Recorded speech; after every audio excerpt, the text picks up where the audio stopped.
नमस्कार दोस्तों, welcome to legal hub online school of law and legal studies.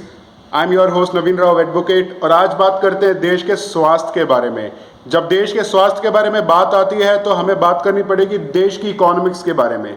तो देश की इकोनॉमिक्स पता लगती है जीडीपी से। जीडीपी का मतलब होता है ग्रॉस डोमेस्टिक प्रोडक्ट, मतलब सकल घरेलू उत्पाद। ये जो सकल घरेलू उत्पाद होता है, ये किसी देश की सीमा में एक निर्धारित समय में या निर्धारित समय के भीतर तैयार सभी वस्तुओं, जिसे हम गुड्स कहते हैं, और सेवाओं, जिसे हम सर्विसेज कहते हैं, इनके कुल मौद्रिक या बाजार मूल्य मार्केट वैल्यू के सफल घरेलू उत्पाद या फिर ग्रॉस डोमेस्टिक प्रोडक्ट, इन चीजों को कहा जाता है।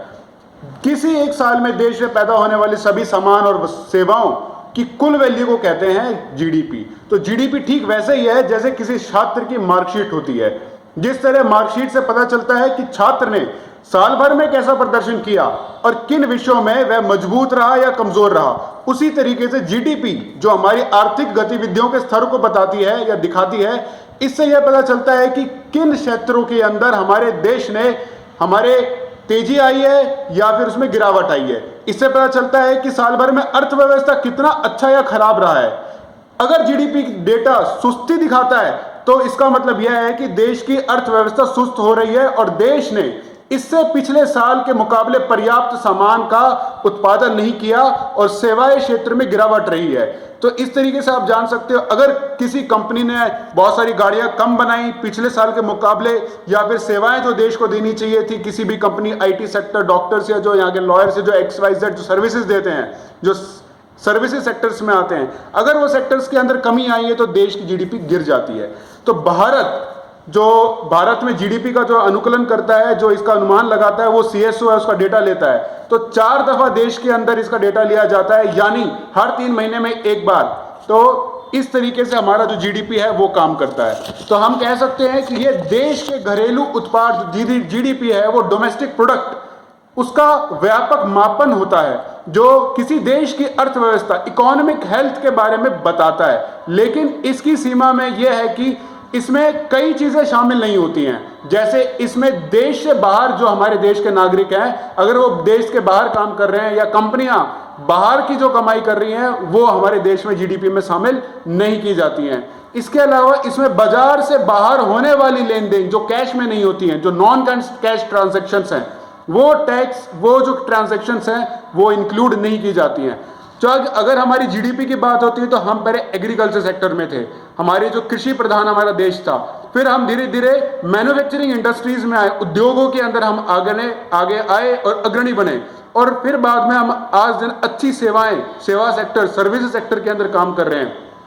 इस तरीके से 3 सेक्टरों के अंदर हमारा देश जो जीडीपी है वो इन 3 सेक्टरों से निकालता है। तो इसके लिए देश में जितनी भी प्रोडक्शन, जितना भी उत्पादन होता है और जितनी भी व्यक्तिगत उपभोग, मतलब पर्सनल कंजप्शन होता है, इन बेस के ऊपर हमारा जो व्यवसाय है, जितना निवेश, इन्वेस्टमेंट होता है, सरकार देश के अंदर जितना पैसा खर्च कर रही होती है, अगर उन सबको जोड़ दिया जाए, यानी जो उत्पादन, जो प्रोडक्शन हुआ, जो उपभोग हुआ, जो कंजप्शन हुआ, और जो व्यवसाय के अंदर जो इन्वेस्टमेंट हमारी गवर्नमेंट ने किया, और इसके अलावा जो हमारा एक्सपोर्ट और इंपोर्ट है, उन दोनों को हम जब माइनस कर देते हैं तो जो भी हमारा लास्ट में कैलकुलेशन आता है, उसको जब जोड़ दिया जाता है, वो देश की जीडीपी कहलाती है। उससे हमारी देश की जीडीपी बनती है।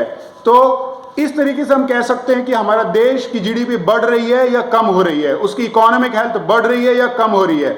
आज दिन देश के अंदर हमारी जो जीडीपी है उसका बहुत बुरा हाल है। हमारी जीडीपी -24 की तरफ चली गई है। उसका जो रेट है वो लगभग -7 है। ये किस लिए है? इसका कारण क्या है? इतनी अनएम्प्लॉयमेंट है। आपने देखा ही होगा, प्रधानमंत्री जी के जो बर्थडे था, जो उनका जन्म दिवस था, उस दिन भी अनएम्प्लॉयमेंट के नाम पे हमारे जो यंगस्टर्स है उन्होंने निकाला। क्यों? क्या कारण है? ऐसा क्या हुआ जिसकी वजह से जीडीपी इतनी लो चली गई? गवर्नमेंट जो हमारी मंत्रालय है वो कहती है कि ये जो कोरोना काल हुआ, इसमें या तो हमने बहुत डेटा कम ले पाए, हमारे जो लोग थे, या ये भी कह रही है कि जो उद्योग बंद थे, सब उद्योग बंद होने के कारण ये जीडीपी गिर गई। एक दिन में तो जीडीपी कभी गिरती नहीं है। ये एक बहुत ही पुराना हमारा एक सेटअप होता है। अगर हमारी सही इंडस्ट्री तरीके से काम ना कर रही हो तो ये धीरे धीरे गिरती चली जाती है, धीरे धीरे इसकी जो परफॉर्मेंस है वो कम होती है। तो आज की वजह से तो ये कम नहीं है, हमारी जो इकोनॉमिक हेल्थ है बहुत शुरू से, पहले डीमोनेटाइजेशन हुआ, इसकी बाद में तो धीरे धीरे कुछ नए पॉलिसीज हमने क्रिएट किए, कुछ पॉलिसीज फेल हो गए, इसके बाद में एकदम से ये जो बलून था वो आया और ये फटा। तो इस तरीके से बहुत रीजंस रहे जो अनएम्प्लॉयमेंट की तरफ, जो जीडीपी हमारी आज गिरी है इसकी तरफ लेके गई है। तो ये जो कारण है, ये कैसे काम करता है, हमारा जो कंजप्शन सेक्टर है वो कैसे काम करता है, ये हमें जानना होगा। तो इसके लिए हम ये कह सकते हैं कि जो डिमांड और सप्लाई जो है हमारी, जैसे डिमांड जो हमारी ज़रूरतें हैं और सप्लाई, उस ज़रूरत को पूरी करने के लिए जो कंपनी है वो जब उसको सप्लाई को पूरा करती है तो ये एक सर्कल क्रिएट होता है, मतलब जरूरत डिमांड का और सप्लाई जो पूर्ति है उसका। तो जितनी ज़रूरत है उतनी सप्लाई हो रही है। अगर ज़्यादा ज़रूरत होगी और सप्लाई कम होगी तो इन्फ्लेशन होगा, उसका जो प्राइस है किसी भी आर्टिकल का वो प्राइस बढ़ जाएगा, उसे हम इन्फ्लेशन कहते हैं। इस तरीके से हमारे देश की जो इकोनॉमिक्स है वो काम करती है। अब बात ये आती है कि हमारे देश में प्रॉब्लम तो है, जीडीपी तो गिर गई, आज दिन इसको सॉल्व कैसे किया जाए। क्या कारण है कि बहुत सारे लोगों की एग्जाम्स को सही टाइम पे ना ही निकाले जाते हैं गवर्नमेंट के थ्रू, ना ही उनको सही टाइम पे चेक किया जाता है, ना ही सही टाइम पे उनका रिजल्ट निकाला जाता है। ये जो सबसे बड़ा हमारे देश के अंदर प्रॉब्लम है, इसको ठीक करना होगा। अगर इसे सॉल्व नहीं किया तो हमारा यंग जो है वो बूढ़ा हो जाएगा, ओल्ड हो जाएगा। फायदा क्या हुआ ऐसे देश का जिसके अंदर जो यंग है वो लोग इतने पढ़े लिखे हैं और उस देश के यंग ब्लड को सही नौकरी ना मिले, सही जगह ना मिले काम करने के लिए, अपनी ऊर्जा इन्वेस्ट करने के लिए, लगाने के लिए ना मिले, तो क्या होगा हमारे देश का। ये बहुत बड़ी चीज़ है जो हमें सीखनी चाहिए। इस देश में हमारे जो लोग काम कर रहे हैं, हमारे जो पॉलिटिशियंस है वो काम कर रहे हैं, उनको ये समझना चाहिए और देखना चाहिए। बहुत समय हो गया, हमारी मीडिया है वो मीडिया भी सही काम नहीं कर रही है। आज दिन जो मीडिया है वो दिखाती कुछ और है, होता कुछ और है। देखा जाए तो हर जगह हर समय कोई ना कोई ऐसा मुद्दा चल रहा होता है जिसका हमारे यंग से कोई लेना देना नहीं होता। तो ये जो रिसोर्स मैनेजमेंट है इसको करने की बहुत ज़्यादा ज़रूरत है। ये जो डिमांड सप्लाई है इसको बढ़ाने की, इसको यूज़ करने की बहुत ज़रूरत है, क्योंकि जब तक एंटरप्रेन्योरशिप देश में नहीं होगी, ऐसी पॉलिसी हमारे देश में नहीं होंगी जो हमारे नए यंगस्टर्स को, नए एंटरप्रेन्योर्स को उभारें, जो उसको मौका दें कि वो अपना बिजनेस माइंड यूज़ करें, ट्रेड यूज़ करें, जब तक वो ट्रांजैक्शन नहीं करेंगे, डिमांड सप्लाई को नहीं समझेंगे, डिमांड सप्लाई का जो सर्कल है उसको नहीं चलाएंगे, वो जो इंजन जब तक नहीं चलेगा, तो ये जो यंग है इसका जो तेल है, काम करने का जो जोश है वो खत्म हो जाएगा, वो इंजन वहीं का वहीं रह जाएगा। तो हमारी जो गवर्नमेंट है वो अगर काम करे कि जो एंटरप्रेन्योर न्यू पॉलिसीज हैं इस तरीके से लेकर आए कि हमारे नए एंटरप्रेन्योर्स निकले, क्योंकि जब तक बिजनेस नहीं होगा, डिमांड नहीं क्रिएट होगी, जब तक डिमांड क्रिएट नहीं होगी, सप्लाई नहीं होगी, और जब तक सप्लाई नहीं होगी तब तक ये देश का जो इंजन है वो नहीं चलेगा, वो वही बैठा रहेगा। और हमारा देश का युवा है उसका जो एनर्जी, उसकी जो ऊर्जा है वो कभी काम नहीं आने वाली। और यही होगा जो आज के दिन हमारे जीडीपी का हाल हो रहा है, और इससे बहुत बुरा हो सकता है अगर सही टाइम पे हमने इसके ऊपर मौका, टाइम पे हमने काम नहीं किया। तो ये सही टाइम है कि जब हम, एक पुराना टाइम था जब एग्रीकल्चर में थे बहुत सारे लोग, वो मैन्युफैक्चरिंग में आए, और आज मैन्युफैक्चरिंग से बहुत ज़्यादा हमारी जो एरिया है वो सर्विस सेक्टर में है, सेवा के सेक्टर में है। तो ये सही टाइम है कि इस चीज़ को यूटिलाइज किया जाए। इंटरनेट का सिस्टम है, गोल्डन एरिया है, इस एरिया को सही यूटिलाइज किया जाए। ऐसी पॉलिसियाँ हैं जिससे यंगस्टर, जो यंग लोग हैं, उनको सही जगह हमारी नौकरी मिले, सही टाइम पे एक टाइम फिक्स हो जाए कि ये टाइम साल में, इस महीने में हमारी नौकरी नहीं लेगी, इस टाइम में हमारी एग्ज़ाम चेक हो जाएंगे और ये रिजल्ट आ जाएगा और इनको इतना ज्वाइनिंग लेटर दे दिया, एक सेट हो जाए। ये सुप्रीम कोर्ट को भी ये काम करना चाहिए। ये एक पीआईएल का मैटर है, पब्लिक इंटरेस्ट लिटिगेशन का मैटर है, ये पब्लिक का इंटरेस्ट है। जो देश का युवा है वो पब्लिक का जो इंटरेस्ट है वो ये इंटरेस्ट है। इन मुद्दों के ऊपर तो काम करना चाहिए, लेकिन इन मुद्दों पे कोई काम नहीं करता, कोई इंटरेस्ट नहीं लेता।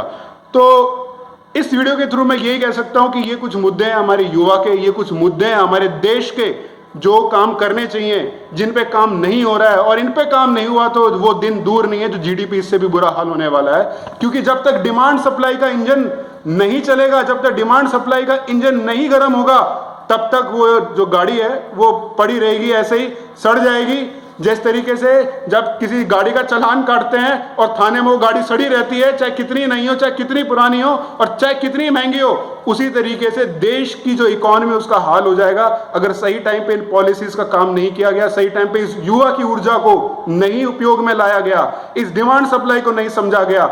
ये जो ये तो एंटरप्रेन्योरशिप है, ये तो रिसोर्स है, युवा एक रिसोर्स है। इस युवा की रिसोर्स को यूज नहीं किया गया तो हमारे देश आगे बढ़ने में बहुत पीछे रह जाएगा। और भी तो देश हैं जिनकी जीडीपी इतने कम हुए नहीं जितने हमारे देश की कम हुई है। क्यों है, क्या कारण है? क्योंकि हमारे देश की पॉलिसी सही समय पे सही टाइम से काम नहीं कर रही है। इन पॉलिसीज पे काम करना बहुत जरूरी है। ये पॉलिसी की वजह से तो हमारे अनएम्प्लॉयमेंट क्रिएट हो रहा है। देश के अंदर अनएम्प्लॉयमेंट क्रिएट हो रहा है तो लोगों के पास सैलरी नहीं है, पैसा नहीं है जेब में खर्च करने के लिए, और पैसा नहीं है तो बैंक के पास कैसे पैसे निकलेंगे, और पैसा नहीं है तो कैसे सामान खरीदेंगे, सामान नहीं है तो डिमांड कैसे क्रिएट होगी। तो जो साइकिल है पूरी सैलरी पैसे का जिससे सामान खरीदा जा सके और सामान की पूर्ति के लिए वो इंडस्ट्री काम कर रही हो, ये जब तक साइकिल नहीं चलेगी, ये जो पॉलिसी नहीं चलेगी, एंटरप्रेन्योरशिप नहीं चलेगा, अनएम्प्लॉयमेंट खत्म नहीं होगा, तब तक हमारे देश का युवा ऐसे ही बोलता रहेगा। और युवा को बोलना चाहिए, ये समय है युवा को बोलने का। अगर वो नहीं बोलेगा तो मीडिया तो वैसे बोलने वाली नहीं है। तो ये जो समय है, ये समय उठने का है, ये समय कहने का है, ये समय आगे बढ़ने का है। तो मैं आप लोगों से यही कह सकता हूं, देश का कानून है, ये तो legal hub online school of law legal studies के अंदर आज मैं जो बात कर रहा हूं, ये मेरा मकसद यही है कि देश के अंदर जो कानून है, कानून व्यवस्था को ठीक करना। कानून व्यवस्था होने से कोई फायदा नहीं है जब तक उस कानून व्यवस्था को इंप्लीमेंट ना किया जाए, वो लोगों के नॉलेज में ना हो। आपने कानून तो बना दिया पार्लियामेंट में, संसद में, अगर उस कानून को लोगों के अंदर नहीं लेकर आए, अगर लोगों को नहीं पता उसको कैसे यूज करना है, उसको नहीं पता हमारे कानून में क्या लाए, क्या लिखा हुआ है, तो ऐसे कानून का फायदा क्या? क्योंकि कानून तो ये कह देता है कि ignorance of law is not an excuse. अगर आपको कानून नहीं पता तो गलती आपकी है। अरे ये कानून बताओ, हमारे देश का युवा कानून जानना चाहता है, ताकि वो कानून जानेगा तो ही तो फॉलो करेगा। तो हमारे देश का कानून यही है कि एंटरप्रेन्योरशिप को बढ़ाया जाए, अनएम्प्लॉयमेंट को खत्म किया जाए, रिसोर्स बनाए जाए, डिमांड सप्लाई बढ़ाई जाए, जिससे हमारा देश फिर खड़ा हो। जो -24 है हमारे, जो जीडीपी का हाल बुरा है, पूरे वर्ल्ड के अंदर इतना बुरा हाल हो गया है देश का, जो हमारे देश के अंदर ये जीडीपी का -7 चली गई है। क्यों चली गई है, क्या कारण है? जीडीपी परसेंटेज इतनी लो क्यों है? यही कारण है। कहीं ना कहीं हम बोलते बहुत ज्यादा हैं, टीवी के ऊपर बहुत सारी बातें चलती रहती हैं, दो लोग आराम से, 4 लोग आराम से डिबेट करते रहेंगे, निकलना जिलना कुछ नहीं है। निकलेगा जब आप मैदानी स्तर के ऊपर काम करोगे, पॉलिसी रिलेटेड मैटर्स के अंदर काम करोगे। हम लोग आईएएस आईपीएस तो बन जाते हैं बहुत जल्दी, लेकिन आईएएस आईपीएस बनने के बाद में गवर्नमेंट ऑर्डर्स को तो हम लोग इंप्लीमेंट करते हैं, एग्जीक्यूट लेके आते हैं, लेकिन वो काम क्यों नहीं कर रही है? देश का युवा परेशान क्यों है? तो ये टाइम है हमारे लॉ एंड ऑर्डर को मेंटेन करने का, ये टाइम है हमारे रिसोर्स को मैनेज करने का, ये टाइम है हमारे एंटरप्रेन्योरशिप को आगे बढ़ाने का, ऐसी पॉलिसी लेके आने का जिससे गवर्नमेंट में युवा आगे बढ़े, क्योंकि युवा आगे बढ़ेगा तब ही देश आगे बढ़ेगा। धन्यवाद।